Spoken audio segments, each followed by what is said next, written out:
Tidak lama kemudian, tubuh bayi emas berguncang hebat dan akhirnya hancur.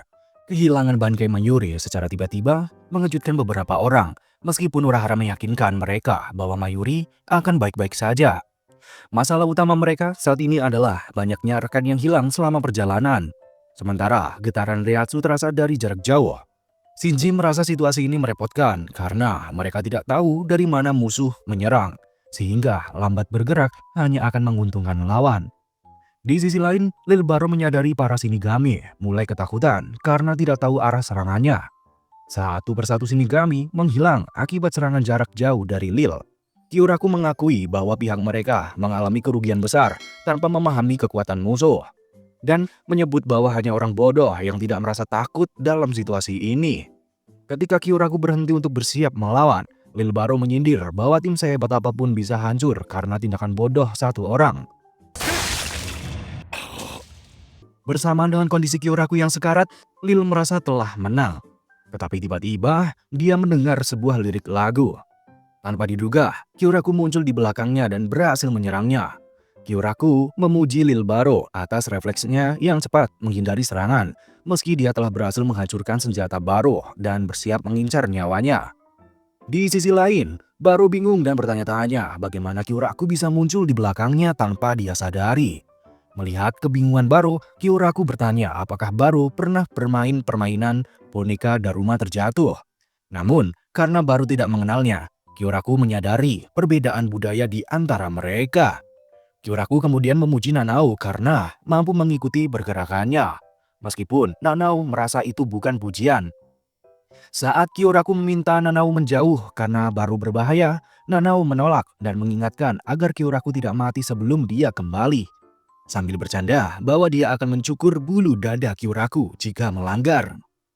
Baro menyebut bahwa dia telah mengumpulkan banyak informasi tentang Shinigami, termasuk kemampuan Zanpakuto Kyoraku yang dapat mengubah permainan anak-anak menjadi kenyataan. Dia bertanya apakah hal sebelumnya juga bagian dari permainan. Kyoraku lalu menjelaskan aturan permainan Daruma terjatuh yang mirip dengan petak umpet, di mana pemain harus berhenti bergerak sebelum kucing menoleh untuk menangkap mereka. Kyoraku menjelaskan 3 aturan permainan Daruma terjatuh. Pertama, kucing alias Baro harus terlihat oleh peserta yaitu Kyoraku. Kedua, peserta kalah jika kucing menangkap mereka sedang bergerak. Ketiga, peserta menang jika berhasil menyentuh kucing tanpa ketahuan. Baro memahami konsep itu karena Quincy memiliki permainan serupa yang bernama Kokolach Angeles. Dia menjelaskan bahwa dia bisa melihat jalur Reiatsu yang dilemparkan oleh kucing. Dan Kyoraku memanfaatkan jalur itu untuk mendekati Baro tanpa terlihat. Selama itu, Baro melihat ilusi seolah serangannya mengenai Kyoraku. Meskipun aturan tersebut menguntungkan Kyoraku, Baro merasa cukup menyadari ilusi dan menemukan Kyoraku yang asli untuk menang. Dia bahkan menganggap penjelasan Kyoraku sebagai kesalahan, karena permainan itu kini dianggap tidak berguna.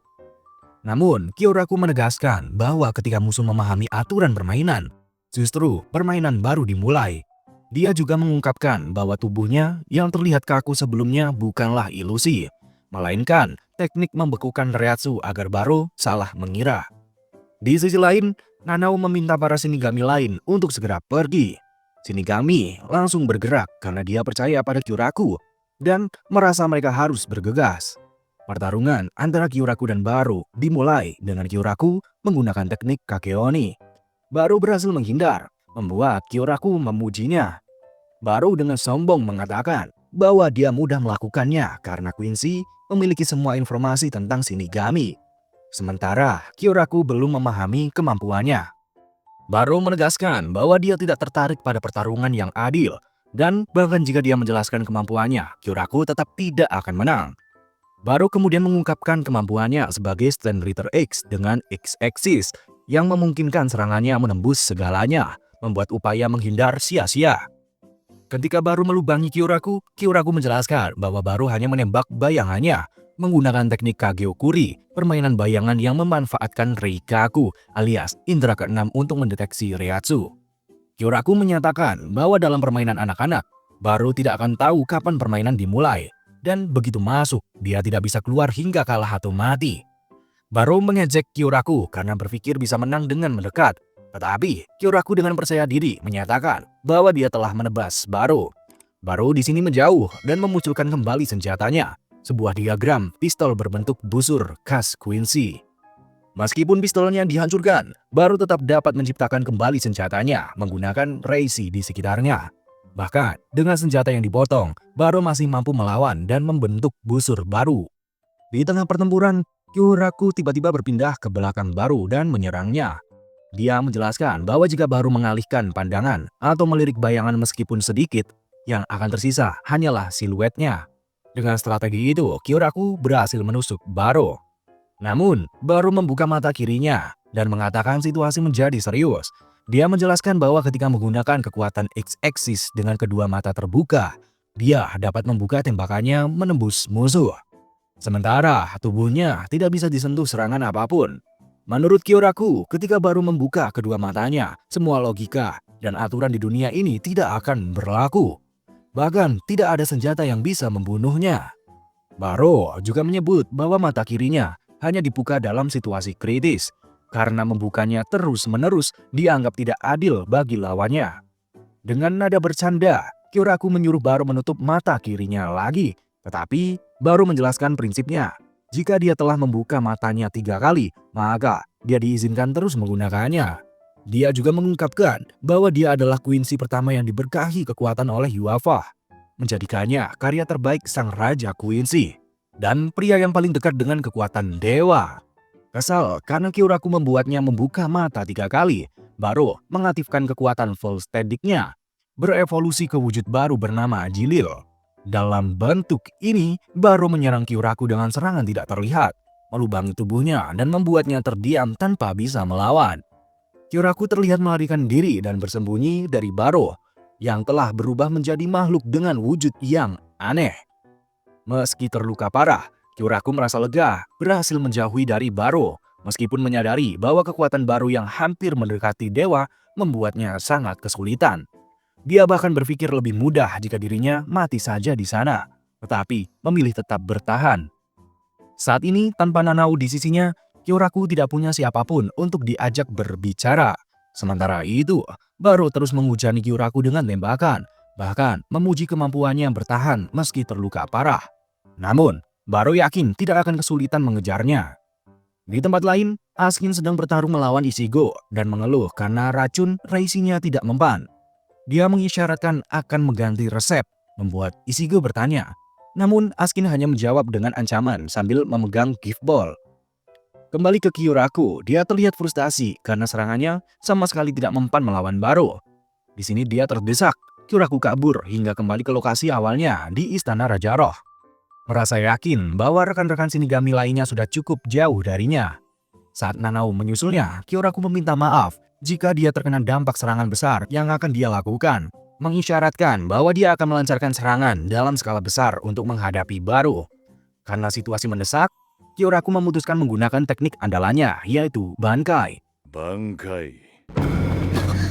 Saat Bankai bernama Katen Gyokotsu, Karamatsu Shinju diaktifkan, suasana kota Warwell langsung berubah menjadi suram, menciptakan rasa takut dan merinding bagi semua orang. Ichigo segera mengenali aura gelap itu sebagai ulah Kapten Gote 13, yaitu Kyoraku. Sementara itu, Baro merasakan atmosfer mencekam yang dihasilkan oleh Kapten Gyokotsu dan mulai menyadari keanehan di dunia sekitarnya. Kyoraku kemudian muncul di hadapannya dan bertanya bagaimana Baro melihat dunia setelah Bankai diaktifkan. Baro menyadari bahwa ini adalah bagian dari kemampuan Kyoraku. Dia mencatat bahwa dunia tampak berbeda, meskipun dia menolak menyebutnya sebagai keputusasaan, mengklaim bahwa seorang utusan dewa tidak pernah putus asa. Baro juga memahami bahwa jika pengguna Bankai mati, Bankai itu akan menghilang. Tiba-tiba, Baro terkena serangan Kyoraku melalui teknik Ishi-Denmi, Amirai Gizu no Wakai Chiai, yang membuat luka Kyoraku berpindah ke tubuh musuhnya, seolah mereka berbagi rasa sakit. Namun, Kyoraku menyadari bahwa luka ini saja tidak cukup untuk membunuh Baro. Melihat Lil Baro terkejut, Kyoraku menegaskan kembali bahwa ini adalah Bankainya.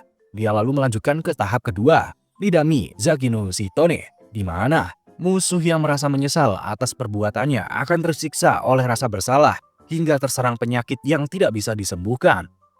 Selanjutnya, dia menggunakan tahap ketiga, Yangzhou no Fuji, di mana kedua pihak harus menghadapi air yang terus mengalir. Dalam kondisi ini, musuh yang mencoba mencapai permukaan akan terhalang. Sementara reaksi mereka terkuras hingga salah satu kehabisan energi. Kyoraku menyatakan bahwa bahkan pria sekuat apapun akan kehilangan tekadnya dalam situasi seperti ini. Sosok wanita bernama Ohana, jelmaan katana Kyoraku, muncul dan memeluknya. Baru di sini bingung dengan siapa Kyoraku berbicara, menegaskan bahwa bangkai seorang Shinigami tidak akan mampu membunuhnya. Namun, Kyoraku mempersembahkan tahap terakhir, Shinmei no Dan, Itokiri Basmi, Chizome no Nobue. Saat Kyoraku terjatuh, Ohana menangkapnya, menyebut bahwa mereka kini terlihat serupa dengan satu mata tertutup, dan mengungkapkan rasa puas karena Kyoraku telah menang. Sementara itu, di tempat lain, Pernida muncul menggunakan busur dan mengaku sebagai Quincy sejati. Mayuri di sini terkejut bahwa tangan kanan Raja Roh mengklaim hal tersebut, mengejek Pernida sebagai makhluk yang tidak tahu malu. Dalam pertarungan, Pernida menggunakan kemampuan sarafnya untuk menyerang Mayuri dengan busur yang bisa berbelok, membuat Mayuri di sini kerepotan. Ketika hampir terkena serangan, Nemu menyelamatkannya. Namun, alih-alih berterima kasih, Mayuri malah memarahi Nemu yang dengan tenang menjelaskan bahwa dia hanya merasa Mayuri membutuhkan perlindungan. Mayuri menegaskan bahwa dia tidak pernah mengajarkan Nemu untuk bertindak atas keinginannya sendiri. Dia juga mengungkapkan bahwa nama asli Nemu adalah Nemuri Nanago. Menurut Mayuri, sejak kemunculan Kurosaki Ichigo, mereka telah melewati banyak pertempuran, dan dia telah mengajarkan banyak hal pada Nanago. Mayuri bahkan mengeluhkan betapa sulitnya mengimbangi Nemu-Nemu generasi berikutnya untuk berkembang seperti Nemu saat ini. Saat Nemu mengaku tidak memahami itu, Mayuri semakin kesal dan menekankan agar dia tidak bertindak berdasarkan kehendaknya sendiri.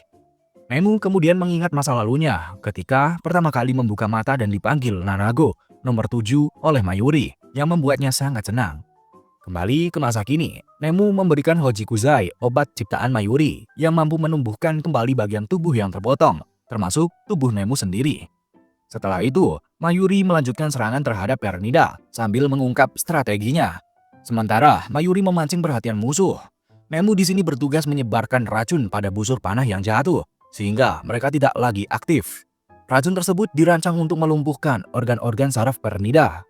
Ketika Nemu menyuntikkan racun lebih dekat ke tubuh Pernida, efeknya langsung terlihat, menyebabkan Pernida kesakitan hebat.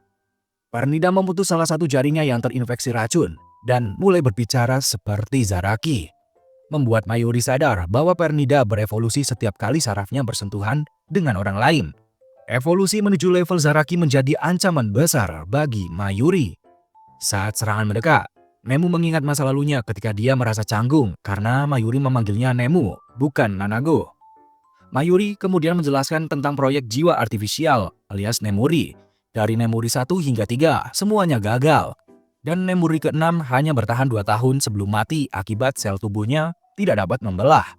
Namun, ketika Nemuri ke-7 tumbuh dengan baik, Mayuri tampak bahagia yang membuat Nemu menghormatinya. Kembali ke masa kini, Nemu berhasil menghancurkan Pernida dengan kekuatan besar, mengejutkan Mayuri. Meski demikian, kekuatan itu hanya bisa bertahan 400 detik. Setelah mengantar Mayuri ke tempat yang aman, Nemu kembali menyerang dengan serangan terakhir. Tetapi, dia hancur terkena serangan Pernida. Mayuri terlihat bersedih melihat pengorbanannya. Saat Pernida mencoba memakan sisa tubuh Nemu, Mayuri dengan cepat mengambil otaknya. Dia mengejek Pernida agar terus memakan Nemu. Karena hipofisis dalam tubuh Nemu akan mempercepat pembelahan sel Pernida, menyebabkan kehancuran dirinya sendiri. Jika Pernida memakan seluruh tubuh Nemu tanpa otaknya, dia akan hancur karena pertumbuhan yang berlebihan.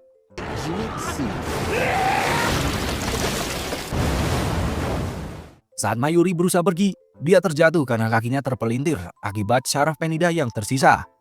Dua bawahan skuad 11 datang untuk membantu Mayuri yang terluka. Mayuri kemudian dibawa ke kapsul kesehatan, di mana Hitsugaya dan wakil kaptennya yang telah sembuh dari zombifikasi terlihat.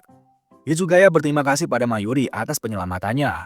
Sementara, Mayuri dibaringkan di kapsul yang sama dengan Zaraki.